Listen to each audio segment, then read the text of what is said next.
Hello friends, I hope you all are doing well. आप सब स्वस्थ हैं, मस्त हैं और अपने देश और दुनिया की बातों में लगे हुए हैं। तो चलिए गाइज, इस वीडियो में हम बात करने वाले हैं बायोस्फीयर रिजर्व्स के बारे में, जो कि एनवायरनमेंट सेक्शन से आता है, जिसमें हम बायोस्फीयर रिजर्व्स के बारे में बात करेंगे। बायोस्फीयर रिजर्व्स बेसिकली होता क्या है, इसके बारे में हम समझेंगे। What is a biosphere reserves, इसके बारे में हम समझेंगे। There are total 18 biosphere reserves जो कि हमारे भारत में अलग अलग जगह में डिक्लेयर किए गए हैं। कहाँ कहाँ हैं ये सब के बारे में हम बात करेंगे। क्या उस सब की खासियत है, क्या उसका फ्लोरा एंड फौना है, इसके बारे में हम बात करेंगे। Importance of the biosphere reserves के बारे में बात करेंगे। उसके मैप व्यू को समझेंगे, उसको exactly to the point locate करेंगे इन द मैप, हमारे इंडिया के मैप में लोकेट करेंगे। What is the process to designate a site as a biosphere reserves, इसके बारे में बात करेंगे। और who is the nodal authority, सब के बारे में बात करेंगे in this particular video presented by none other than Siddharth Gupta. तो गाइज, इस वीडियो को अगर आपको अच्छा लगा हो तो इस चैनल को सब्सक्राइब कर लीजिए, सिद्धार्था। और अगर आपको चैनल नहीं मिल रहा तो आप उसको सर्च भी कर सकते हैं @सिद्धार्था_गुप्ता के साथ। यूट्यूब में अगर आप टाइप करेंगे तो आपको ये चैनल मिल जाएगा और आप इस चैनल को लाइक शेयर सब्सक्राइब कीजिए अपने दोस्तों के साथ और इस चैनल पे बने रहिए for the more upcoming videos. तो चलिए गाइस, अब हम स्टार्ट करते हैं बिना कोई टाइम वेस्ट के। तो आज टेबल ऑफ कंटेंट होने वाला है about the biosphere reserves, total 18 biosphere reserves, जिसको हम लोकेट करेंगे हमारे भारत के मैप में। Importance of the biosphere reserves and the process to designate a biosphere reserves. तो चलिए गाइस, स्टार्ट करते हैं। What is a biosphere reserves. तो सबसे पहले हम समझते हैं what is a biosphere reserves. देखिए, हमारे वर्ल्ड में बहुत सारे आज के डेट पे इकोलॉजिकली सेंसिटिव एरियाज़ हैं, जिसमें बायोडाइवर्सिटी को प्रोटेक्ट करना बहुत ज़्यादा इंपॉर्टेंट हो जाता है। और मैं आपको एक फैक्ट बता दूं, अराउंड 215 मिलियन पीपल जो कि कुछ इस तरह की एरियाज़ पे रिसाइड करते हैं, where they usually come in conflict with the animals, with the nature, जिसमें हमें प्रोटेक्ट करना एट द सेम टाइम वहाँ के लोकल कम्युनिटी का and at the same time हमारे एनवायरनमेंट का प्रोटेक्ट करना बहुत ज़्यादा ज़रूरी हो जाता है। So biosphere reserves, declaring a site as a biosphere reserves is basically a in situ form of conservation. तो आपको सबसे पहले बात यहाँ पे समझने वाली यह है कि in situ form of conservation है बायोस्फीयर रिजर्व्स। तो किसी भी साइट को डिक्लेयर करना एज ए बायोस्फीयर रिजर्व्स, क्यों हम डिक्लेयर करते हैं? In order to promote the sustainable development based on the local community effort.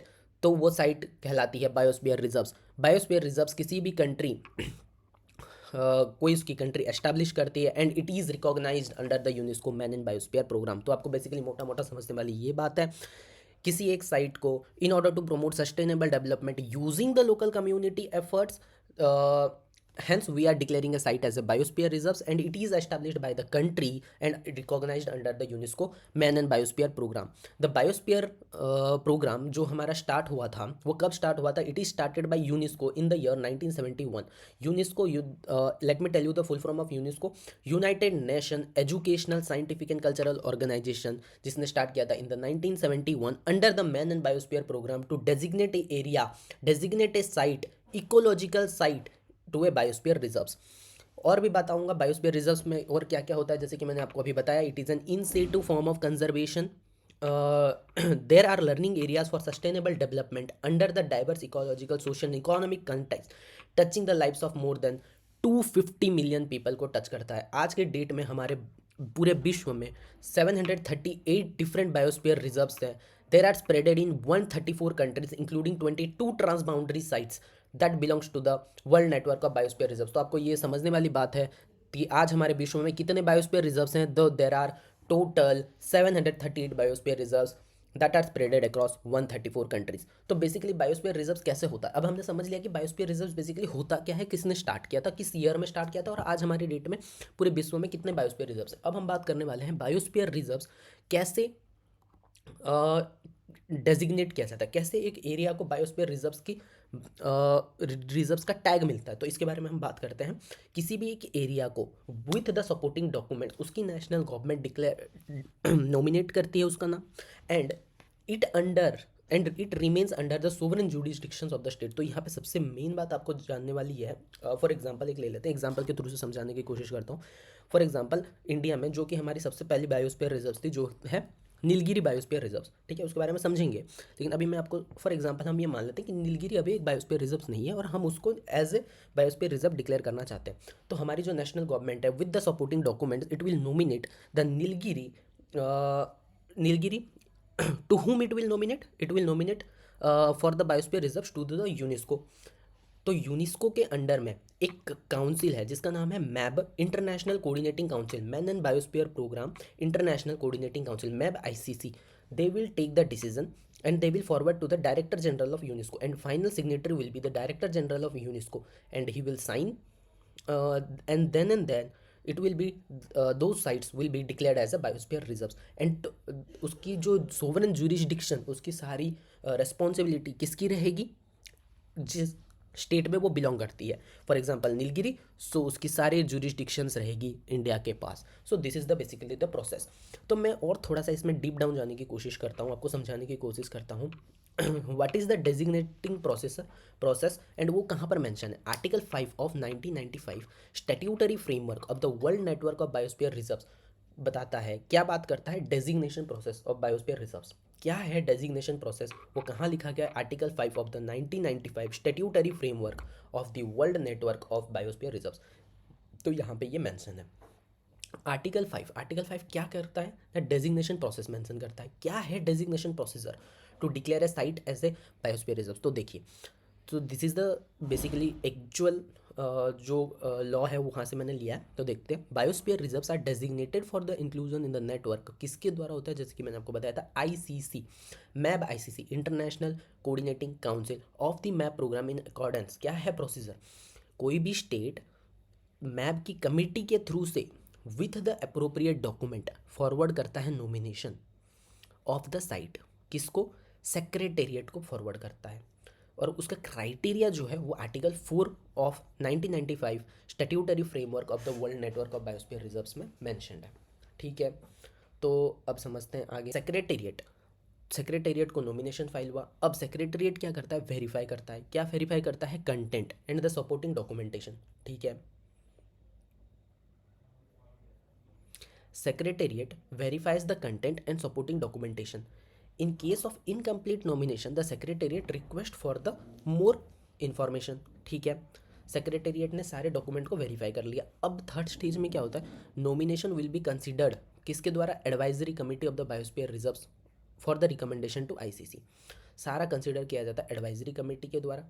ICC is the final decision making authority, जो डिसीजन लेती है, एंड फाइनली वो पास करती है किसको, director general of UNESCO, and उसको वो फाइनली नोटिफाई करते हैं as an biosphere reserves, and to whom the sole jurisdictions lies, the sole jurisdictions lies under the concerned state. ठीक है, फॉर एग्जांपल इंडिया ने कोई साइट को नॉमिनेट किया था, तो उसका सारा जिम्मा इंडिया के तहत ही रहता है।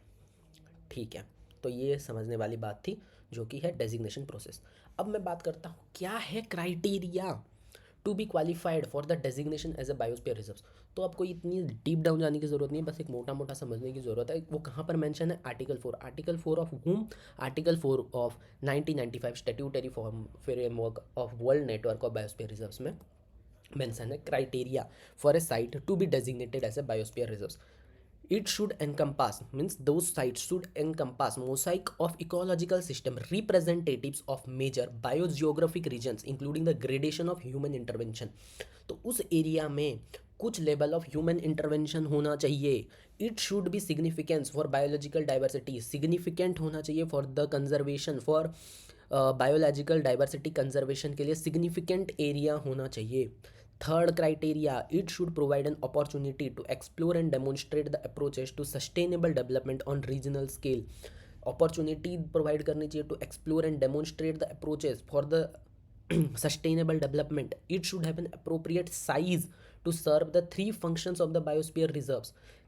थ्री फंक्शंस, अब मैं आगे में बात करूंगा क्या है तीन फंक्शंस बायोस्फीयर रिजर्व्स की, ये भी हम बात करेंगे। It should include this functions through appropriate zonation, a legally constituted core area or area devoted to long term protection according to the conservation। किसी एरिया को इतना वो बड़ा होना चाहिए कि उसमें हम तीन फंक्शन को कम से कम करें, कोर एरिया डिक्लेयर कर सकें, बफर एरिया डिक्लेयर कर सकें, ट्रांजिशन एरिया डिक्लेयर कर सकें। Sixth, organizational arrangement should be provided for the involvement and participation of suitable range of inter alia public authority, local community and private interest in the design and carrying out the functions of biosphere reserves। In addition, provision should be made क्या, mechanism to manage human use and activity in the buffer zone. अभी मैं बताऊंगा आपको buffer zone क्या होता है, core area क्या होता है, ट्रांजिशनल एरियाज क्या होता है, ये सब के बारे में भी बताऊंगा। लेकिन क्राइटेरिया है कि वहाँ पे कुछ मैकेनिज्म होना चाहिए, मैनेजमेंट पॉलिसी होनी चाहिए, ए डेजिग्नेट अथॉरिटी और mechanism to implement this policy और प्लान होना चाहिए, programme for research monitoring education, ये सब क्राइटेरिया होना चाहिए, then only a site will be declared as a biosphere reserves and it is the criteria that is mentioned in the article 4। ठीक है, अब हम समझते हैं man and biosphere programme basically था क्या। जैसे कि मैंने बताया, मैन एंड बायोस्फीयर प्रोग्राम वो इनिशिएट किया गया था 1971 में बाय यूनेस्को। सॉरी, तो what is the aim of declaring, what is the aim for initiating this man and biosphere program is to establish the scientific basis for enhancing the relationship between people and the environment, aim to promote sustainable development based on balanced relationship between man and nature। अब देखिए, zones of biosphere reserves के बारे में बात करते हैं। जैसे कि मैंने आपको बताया था 3 जोन में डिवाइड होने वाला है, core zone, buffer zone and transition zone. क्या है ये core zone? Core zones are the highly protected areas of the biosphere reserves, जो कि सेंट्रल पार्ट होता है उसको कोर जोन डिक्लेयर किया जाता है and it is the highly protected area. Highly protected area से आपको ये समझ में जरूर आ गया होगा कि there should not be any human activity. Core area में किसी तरह का ह्यूमन एक्टिविटी नहीं होगा। Hunting, mining, these are the human activities that are undertaken, और ये सब एरियाज़ में नहीं होगा। कहाँ पे नहीं होगा? किसी भी एरिया का बायोस्फीयर रिजर्व्स, किसी साइट को अगर हम बायोस्फीयर रिजर्व डिक्लेयर कर दिए हैं तो उसका कोर जोन में ये सब चीज़ें नहीं होगा। It may contain centre of endemism and serve as a genetic reservoir, तो उसको हम जेनेटिक रिजर्वर की तरह भी ट्रीट करते हैं। In India core are the national park और sanctuaries protected by wildlife protection act, तो इंडिया में ये कोर जोन्स की तरह काम करते हैं। बफर जोन्स में क्या होता है? Buffer zones are those zones that it adjoins or surrounds the core zone. Human activity in the area are regulated to protect the core zone. Human activity है जैसे कि tourism, fishing, grazing, research and educational activity हो सकता है। अब बात करते हैं transition area. It is the outermost part of the biosphere reserve. This it is a zone of cooperation where human activity and conservation are harmonised. तो transition area में human activity किया जा सकता है। Activities allowed include settlement, croplands, managed forest, intensive recreation and other economic uses characteristics of the region. तो transition area में ये सब हो सकता है। जैसे कि मैंने आपको अभी बता दिया, हमने समझ लिया कोर जोन क्या होता है। कोर जोन में no human activities are allowed, buffer zone में human activities are allowed, in transition zone human activities are allowed. In transition zones are the outermost part of the biosphere reserves. Buffer zone is the second part that surrounds the core zone and core zones are the central part and highly protected areas of the biosphere reserves. तो कुछ facts देख लेते हैं। There are, जैसे कि मैंने आपको बताया, 748 बायोस्फीयर रिजर्व्स हैं जो कि स्प्रेडेड हैं हमारे विश्व में इन 134 कंट्रीज़। तो उसमें देख लीजिए 93 साइट्स जो हैं इन 33 कंट्रीज़ ऑफ अफ्रीका में है, 36 साइट्स जो हैं 14 कंट्रीज़ ऑफ अरब स्टेट्स में है, सब 176 sites in 24 countries in Asia and Pacific में है, 309 sites in 41 countries in Europe and North America है, and 134 sites in 22 countries Latin America and Caribbean में है। तो सबसे ज़्यादा कहाँ पे है? 309 sites in 41 countries in Europe and North America. तो आपको ये बात याद रखने वाली है, तो आप इस फैक्ट को थोड़ा सा याद रखिए। चलिए फ्रेंड्स, अब हम स्टार्ट करते हैं एक एक बायोस्फीयर रिजर्व्स के बारे में और उसको हम देखते हैं कहाँ पे वो लोकेटेड है और उसको हम मैप में थोड़ा सा लोकेट करने की भी कोशिश करते हैं। तो सबसे पहले हम बात करते हैं नीलगिरी बायोस्फीयर रिजर्व्स। तो आप स्क्रीन पे देख पा रहे हैं, this is the Nilgiri biosphere reserves. Where it is actually located? It is actually located in the confluence. Confluence कहाँ का? Karnataka, this is the Kerala and this is the Kerala and this is the Tamil Nadu. इसका जो कंजंक्शन पॉइंट है, इसके trans boundary का जो conjunction point है, यहाँ पे नीलगिरी लोकेटेड है and Nilgiri is the first biosphere reserves to be declared from India. तो ये कब डिक्लेयर किया गया था? It is declared in the year 1986। कहाँ पे ये लोकेटेड है? It is in the part, it comprises the part of Wayanad, Nagarhole, Bandipur, Mudumalai, Nilambur, Silent Valley and Siruvani hills, that is in the confluence point of Tamil Nadu, Kerala and Karnataka. तो मैं आपको ये याद रखने वाली बात है इसका location. It is at the confluence point of Nilgiri, that is confluence point of Karnataka, Kerala and Tamil Nadu, and it comprises the part of Wayanad, Nagarhole, Bandipur, Mudumalai, Nilambur, Silent Valley and Siruvani hills. तो इसका नाम नीलगिरी क्यों बना मैं आपको बता देता हूँ। नीलगिरी विच बेसिकली मीन्स जो होता है वो होता है ब्लू माउंटेन। ये अपना नाम बेसिकली एक वहाँ पे मिली जाने वाली एक फ्लावर से लिया है जो कि पर्पलिश ब्लू फ्लावर है जिसका नाम है नीला कुरिंजी। और मैं आपको नीला कुरिंजी की एक खासियत बता देता हूँ, वो ब्लूज़म करता है 12 साल में एक बार। तो इसीलिए इसका नाम पड़ा है कुछ Nilgiri. Nilgiri sub cluster UNESCO world heritage sites including Mudumalai, Mukurthi, Nagarhole, Bandipur Silent Valley national park as well as Aralam, Wayanad and Sathyamangalam wild life sanctuary. क्या क्या मेजर फोना वहाँ पे मिलते हैं? Lion tailed macaque, Nilgiri tahr, Malabar giant squirrel and Nilgiri langur जो कि वल्नरेबल हैं। तो EN का मतलब होता है endangered species, least concern species is LC and VU is the vulnerable species. तो आपको ये बहुत ज़्यादा इंपॉर्टेंट है, आपको ये याद रखना है। और नीलगिरी का location, it is at the confluence point of Karnataka, Kerala and Tamil Nadu. मैं आपको एग्जैक्टली मैप में भी लोकेट करने की कोशिश करता हूँ। तो आप जैसे कि स्क्रीन पे देख पा रहे हैं, ये है हमारा प्यारा भारत और ये है Nilgiri. Let me show you, zoom in. ये देखो, this is the Nilgiri, this is the Mudumalai tiger reserves, Bandipur national park, Nagarhole tiger reserves. ठीक है, कोयम्बतूर से जस्ट ऊपर ही ये रहा नीलगिरी और यहीं पे प्रेजेंट है ऊटी। तो आपको ये याद रखने वाली है Nilgiri. And this is the boundary, देखिए ये है boundary of Karnataka, this is the Kerala and this is Tamil Nadu.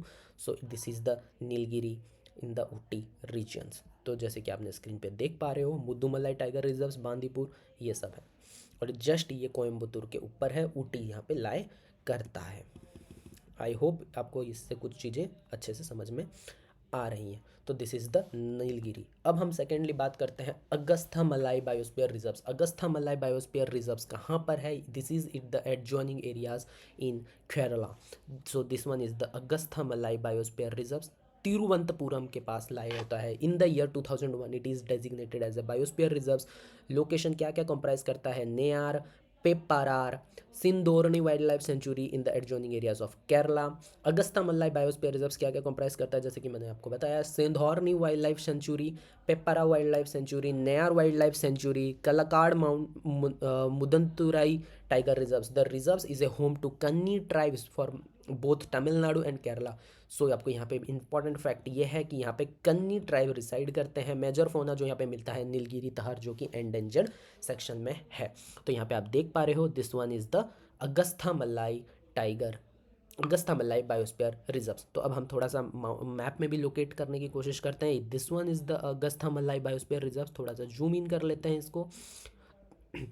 C this one is the Kerala, so it lies in the Kerala regions. देखिए, Agasthyamalai, Mundanthurai tiger reserve, Shendurney wild life sanctuary के जस्ट नीचे ये सब कंप्राइज करता है आपका क्या?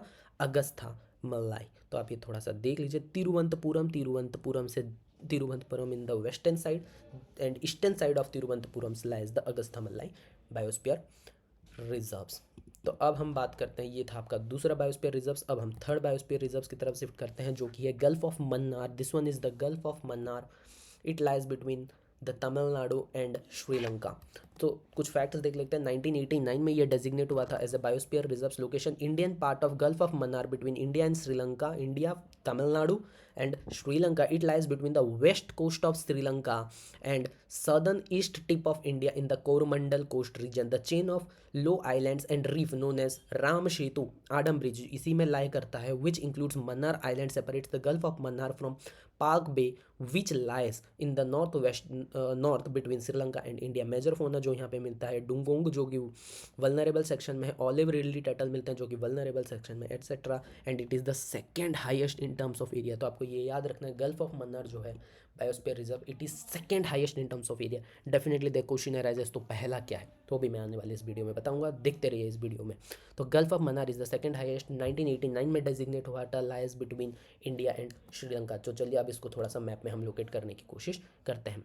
तो अगस्ता मल्लाई से अब हम चलते हैं थोड़ा सा नीचे की तरफ, जहाँ पे हमें मिलेगा ये, this one is the India Tamil Nadu का रीजन, this one is the Sri Lanka. और यहाँ पे आप देख सकते हो गल्फ ऑफ मन्नार, रामेश्वरम से जस्ट नीचे, धनुषकोडी से नीचे आओगे जैसे ही, this one is the gulf of Mannar regions and this one is the जो कि Ram Setu gulf of Aden वाला पार्ट है।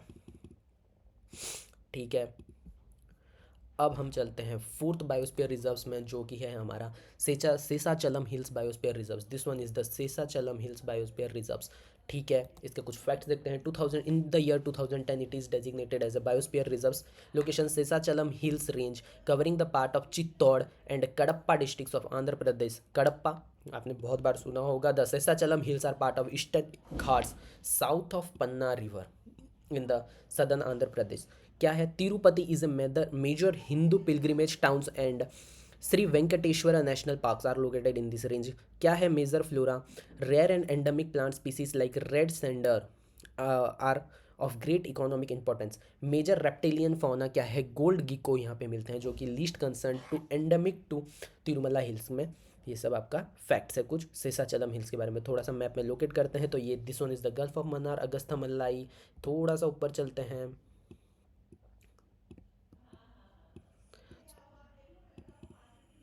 This one is the Seshachalam hills. Seshachalam ये रहा, this is the Kadapa districts of Andhra Pradesh. और इससे थोड़ा सा let me tell you western side में लाई करता है Seshachalam. Let me zoom in, थोड़ा सा आपको और क्लियरिटी दिख जाए।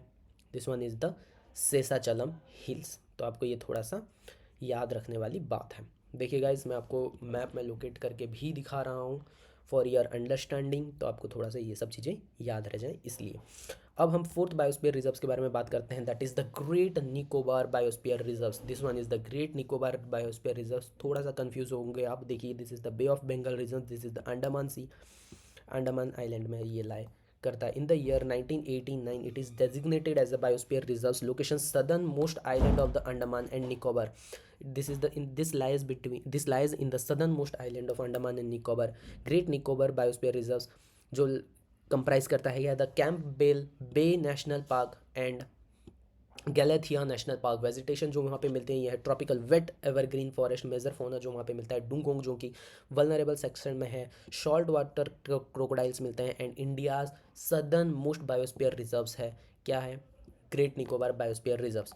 तो इसका मैं आपको लोकेशन दिखा देता हूँ। अब हम यहाँ पे शेषाचलम में हैं, अब हम यहाँ से चलते हैं ग्रेट निकोबार की तरफ। शेषाचलम, नीलगिरी, अगस्था मल्लाई, गल्फ ऑफ मन्नार, थोड़ा सा इधर से आ गई ये this one is the bay of Bengal. ये है हमारा इंडिया, ये है Andaman Nicobar island and this one is the great Nicobar island. देखिए निकोबार आइलैंड का सदर्न मोस्ट निकोबार आइलैंड में ये लाई करता है।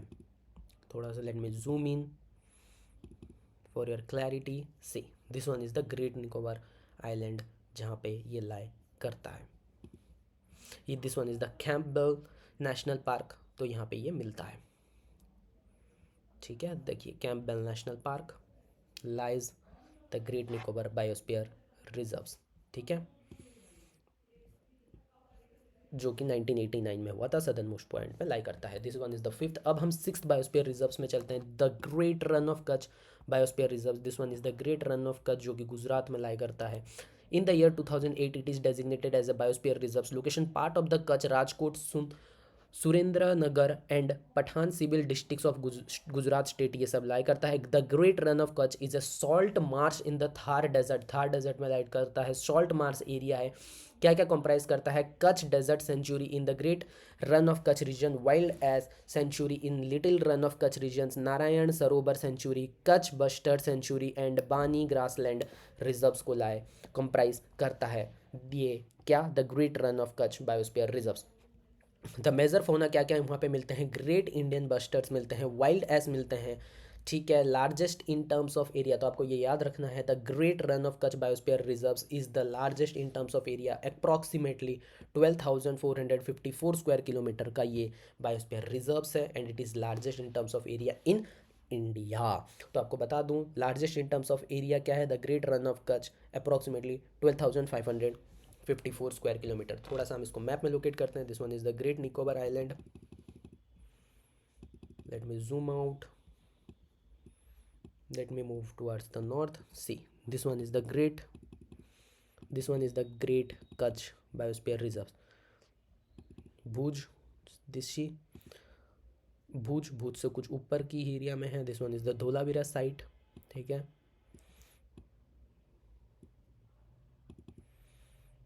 This one is the great Rann of Kutch biosphere reserves and it is largest in terms of area. तो आपको ये याद रखने वाली बात है। तो अब हम चलते हैं seventh biosphere reserve, that is Pachmarhi biosphere reserves, Pachmarhi biosphere reserves, this one is the Pachmarhi biosphere reserves. इसके कुछ फैक्ट्स देख लेते हैं फटाफट से। In the year 1999 this is designated as a biosphere reserves.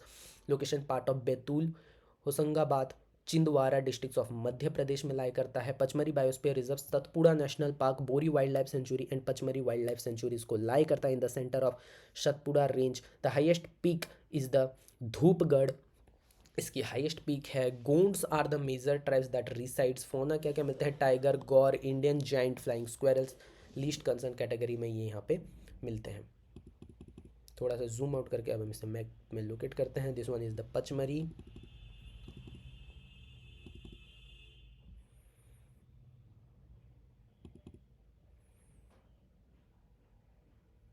ये देखिए पचमढ़ी सतपुड़ा नेशनल पार्क यहाँ पे लाई करता है, तो आपको ये सब चीज़ें थोड़ी सी जानने वाली बात है। अब हम यहाँ से चलते हैं 8th biosphere reserves, that is the Panna biosphere reserve. This one is the Panna biosphere reserves, Prayagraj से ईस्टर्न साइड में है, तो देख लीजिए। In the year 2011 this is designated as a biosphere reserves, part of Panna and Chhatarpur districts in the Madhya Pradesh. Panna biosphere reserves has Panna tiger reserves.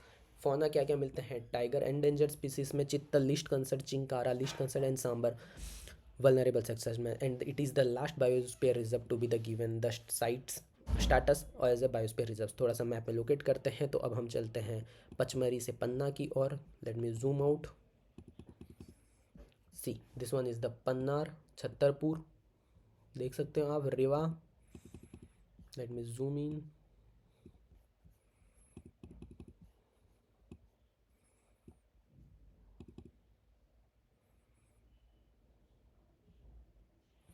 Panna national park, Panna tiger reserves, ये पूरा ही complete area biosphere reserves के हिसाब से डिक्लेयर कर दिया गया है।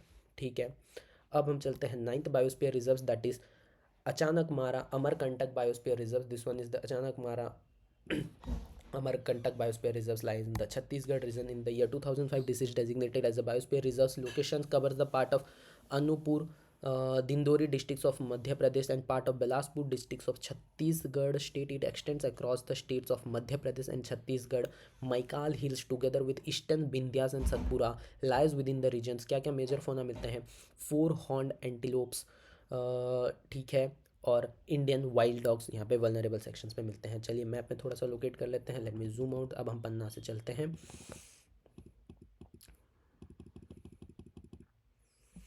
दिस वन इज द अचानक मारा अमरकंटक। देखिए बिलासपुर, कोरबा, कोरबा से ईस्ट वेस्टर्न साइड में आपको मिलेगा अचानक मारा, जो कि छत्तीसगढ़ और एमपी के कॉन्ग्लुएशन में मिलता है। दिस वन इज द अचानक मारा अमरकंटक। देखिए अमरकंटक हिल रेंज यहाँ पे लाई करता है, ठीक है। दिस वन इज द अचानक मारा। अब हम चलते हैं 10th biosphere reserve, that is the Similipal biosphere reserve Odisha. This one is the Similipal. let me tell you, let me give you the facts. 1994 this is designated as a biosphere reserves. Location इसका यह है part of Mayurbhanj districts of Odisha. It includes Mayurbhanj elephant reserves, Similipal tiger reserves, Hadgarh wild life sanctuary and Kuldiha wild life sanctuary. Tribes जो मिलते हैं एरिंगा, खरियार, मंकरीदियास, हो, Gonda and मुंडा, ये सब वहाँ पे मिलते हैं। मेजर फोना क्या है? रॉयल बंगाल टाइगर मिलते हैं, वाइल्ड एलिफेंट्स मिलते हैं, गॉर्स मिलते हैं एंड चोसिंघा मिलते हैं इन द वल्नरेबल सेक्शंस। थोड़ा सा मैप में लोकेट करते हैं। अचानक मारा से अब हम ट्रैवल करने वाले हैं सिमलीपाल की तरफ। अचानक मारा थोड़ा सा ईस्टर्न साइड में आ जाते हैं। This one is the Keonjhar, Baleshwar, Baripada regions. Let me zoom in. This one is the Orissa. अब हम ओडिशा के में हैं। This one is the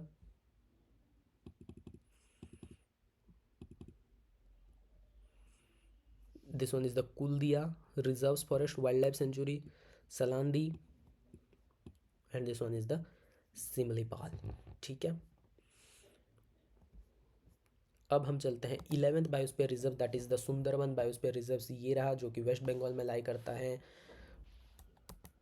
In the year 1989 this is designated as a biosphere reserves। location part of deltas of Ganga and Brahmaputra system, West Bengal में lie करता है। located in the vast deltas of the Gangas south of Kolkata bordering the Bangladesh in the east। it provides the habitat for the threatened Royal Bengal tiger in the endangered species। Sundarban biosphere reserves lie करता है।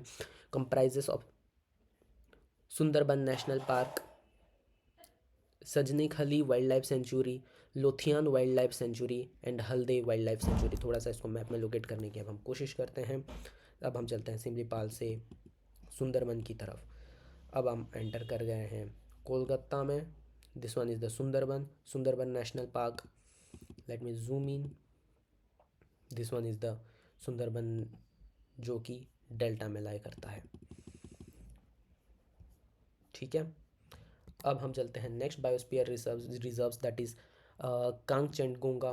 कांगचेंडगोंगा biosphere reserve, this one is जो कि सिक्किम के पास लाई करता है। थोड़ा सा इसका फैक्ट देते हैं। In the year 2000 it is designated as a biosphere reserves location part of the Kanchenjunga Hills and Sikkim. The biosphere reserves is a transboundary biodiversity hotspots conservation area. It includes the third highest mountain peak in the world, Kanchenjunga इसको include करता है। The third highest mountain peak in the world, Kanchenjunga, lies in these regions. It is one of the highest ecosystem in the world, reaching an elevations of 1220 metre to 8586 metre above the sea level। तो आपको ये याद रखना है, it is one of the highest ecosystem in the world जो lawyer करता है।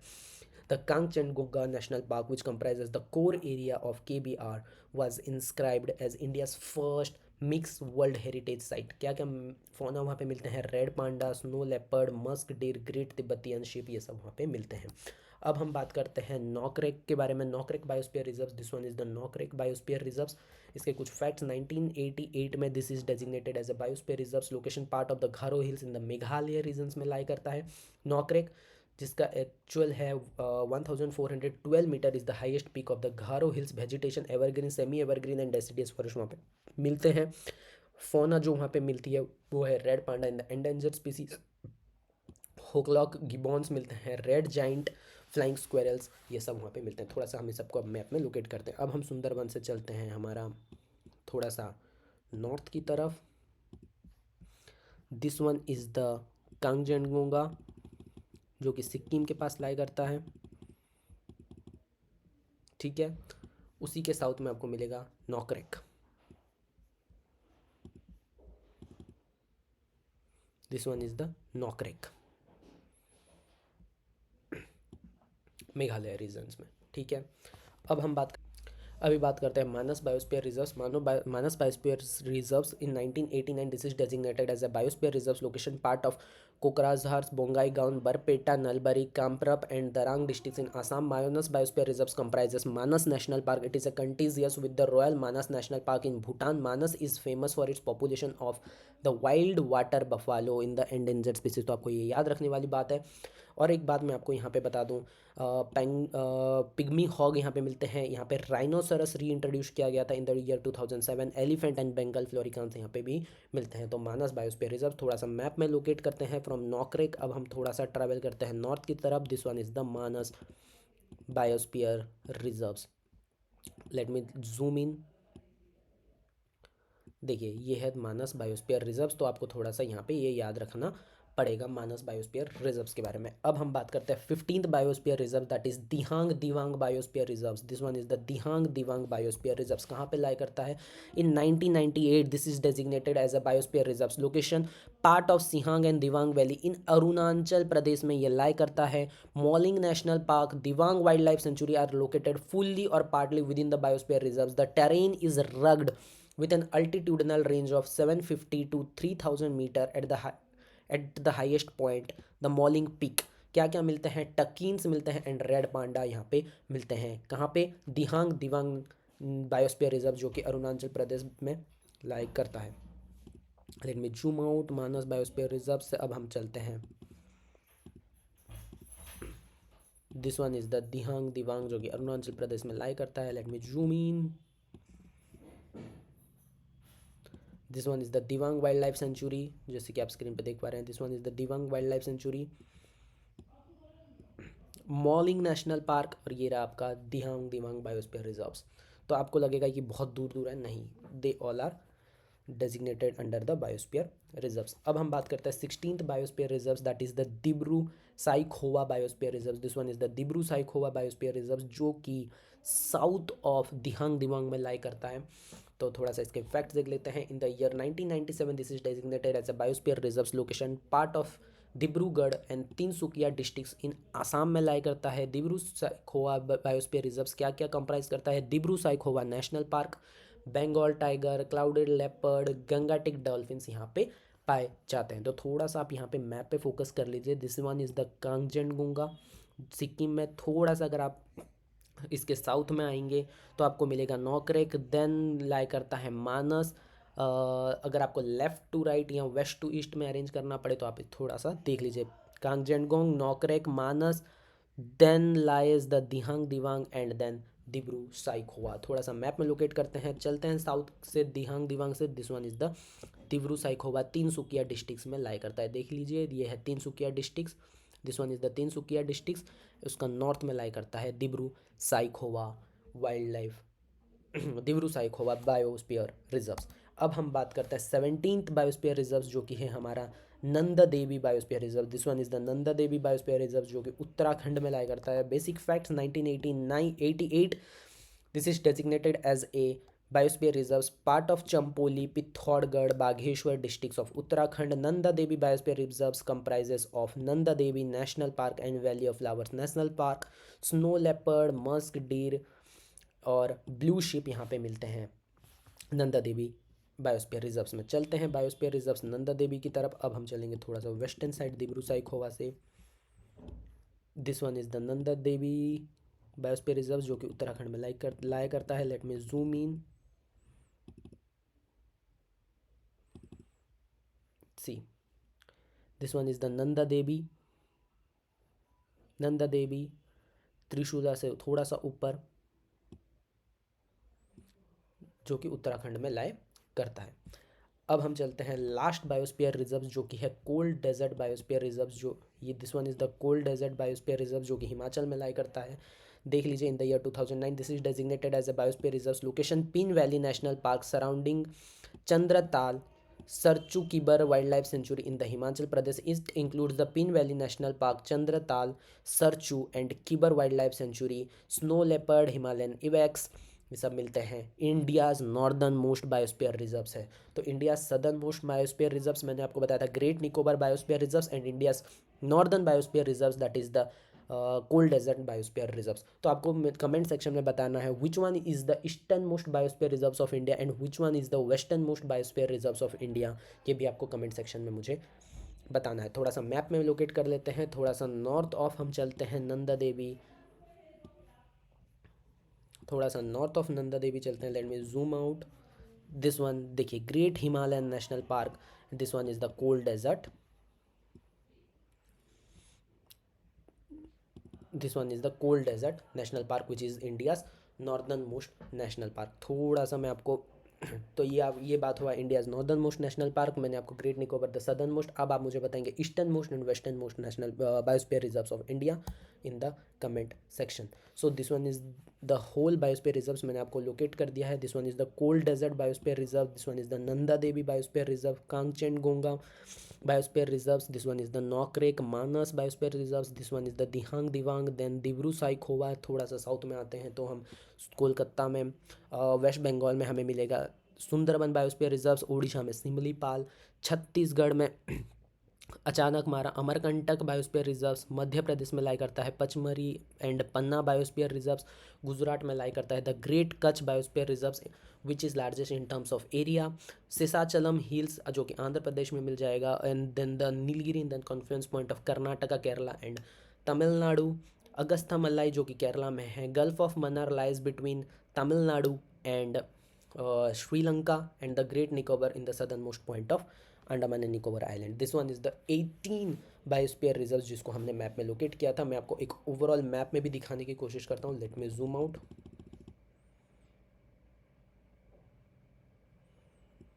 तो देखिए दिस वन जो कि हमारा प्यारा भारत, थोड़ा सा जूम कर लेते हैं।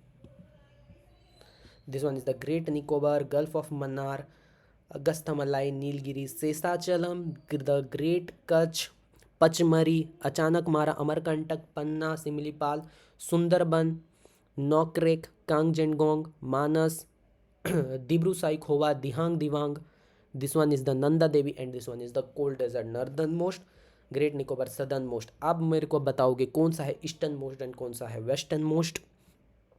सो आज के लिए इस वीडियो में इतना ही। अगर आपको ये चैनल अच्छा लगा होगा तो चैनल शेयर सब्सक्राइब कीजिए। Thank you so much. जय हिंद।